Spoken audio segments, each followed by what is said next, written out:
বেচা কিনা হইলে খাইতে একবেলা খাইতে পারি, না হলে না খাইতে পারি। আপনার 10 টাকা 20 টাকা দান করেন, তাহলে হয়তো এই দানই হতে পারে তার জীবন স্বাভাবিক চলাচলের একটি মাধ্যম। দর্শক, আমরা মকবুল হোসেন ভাইয়ের স্ত্রীর সাথে আমরা একটু কথা বলে জানবো তারা কি অবস্থায় আছেন এখন বর্তমানে। আপনার সন্তানাদি কতজন একটু যদি বলেন। আমার এক ছেলে এক মেয়ে। এখন এখন আপনাদের কি অবস্থায় আছেন, আপনারা আপনি কিভাবে সংসার চলছে একটু যদি বলেন।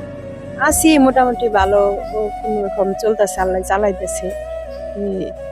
দোকানে বেচা কিনি কম আছে, বেচা কিনি মাল নাই তেমন, হাতে ক্যাশ নাই, টাকা পয়সা, মাল কিনতে পারতেছে না, কোন রকম চলতেছে, চালাইতেছে।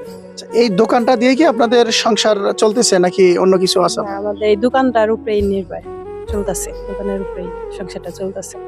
আচ্ছা, আমি তো দোকানে দেখলাম কোনো মাল নেই, তাহলে এই দোকান তো টুকটাক বেচা কিনা হয় তাই না? এই যে 5 টাকার 1 টাকা দামের চকলেট, 5 টাকা দামের বিস্কিট, এটা দিয়ে কি চলে আপনাদের সংসার? চলে, এটা দিয়ে আমাদের মানে সংসারটা চালাইতে হইতেছে, চলতেছে, আল্লাহ চালাইতেছে। দিন বেচা কিনা হইলে খাইতে একবেলা খাইতে পারি, না হলে না খাইতে পারি। দর্শক, শুনছিলেন তাদের মকবুল হোসেন ভাইয়ের স্ত্রীর কথা।